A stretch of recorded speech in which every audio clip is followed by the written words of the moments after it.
নেপালের নতুন প্রধানমন্ত্রী হিসেবে নিয়োগ পেয়েছেন কেপি শর্মা অলি। তার নেতৃত্বেই দেশটিতে শুরু হতে চলেছে নতুন জোট সরকারের যাত্রা। গত শুক্রবার ১২ জুলাই নেপালের পার্লামেন্টের নিম্নকক্ষে প্রধানমন্ত্রী ও সাবেক মাওবাদী নেতা পুষ্পকমল দহল ওরফে প্রচণ্ড আস্থা ভোটে হেরে যাওয়ার পর নতুন সরকার গঠনের পট প্রস্তুত হয়। রোববার ১৪ জুলাই রাজনৈতিক দল সিপিএন ইউএমএল ও নেপালি কংগ্রেস এনসির জোট সরকারের নতুন প্রধানমন্ত্রী হিসাবে অলিকে নিয়োগ দিয়েছেন প্রেসিডেন্ট রামচন্দ্র পৌদেল। ৭২ বছর বয়সী অলি বিদায়ী প্রধানমন্ত্রী প্রচণ্ডর স্থলাভিষিক্ত হলেন।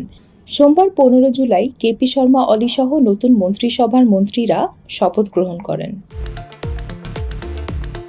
নেপালে ২০০৮ সালে ১৩৯ বছরের রাজতন্ত্র অবসানের পর থেকেই রাজনৈতিক অস্থিতিশীলতা চলে আসছে। ওই সময় থেকে এখন পর্যন্ত অলির নতুন সরকার হবে দেশটির ১৪তম সরকার। গত ৩ জুলাই প্রধানমন্ত্রী প্রচণ্ডর জোট সরকারের ওপর থেকে সমর্থন প্রত্যাহার করে নেয় সবচেয়ে বড় শরিক দল অলির নেতৃত্বাধীন communist party unified Marxist Leninist UML. এরপর সংবিধান অনুযায়ী বাধ্য হয়েই প্রচণ্ডকে পার্লামেন্টে আস্থা ভোট ডাকতে হয়। নেপালের পার্লামেন্টের নিম্নকক্ষ হাউস অব রিপ্রেজেন্টেটিভস HOR-এ আসন রয়েছে ২৭৫টি। কোনো প্রধানমন্ত্রী আস্থা ভোটে জিতে ক্ষমতা ধরে রাখতে গেলে প্রয়োজন হয় কমপক্ষে ১৩৮টি ভোট। কিন্তু গত শুক্রবারের আস্থা ভোটে উপস্থিত ২৫৮ আইন প্রণেতার মধ্যে মাত্র ৬৩টি ভোট পেয়েছেন পুষ্পকমল দহল ওরফে প্রচণ্ড।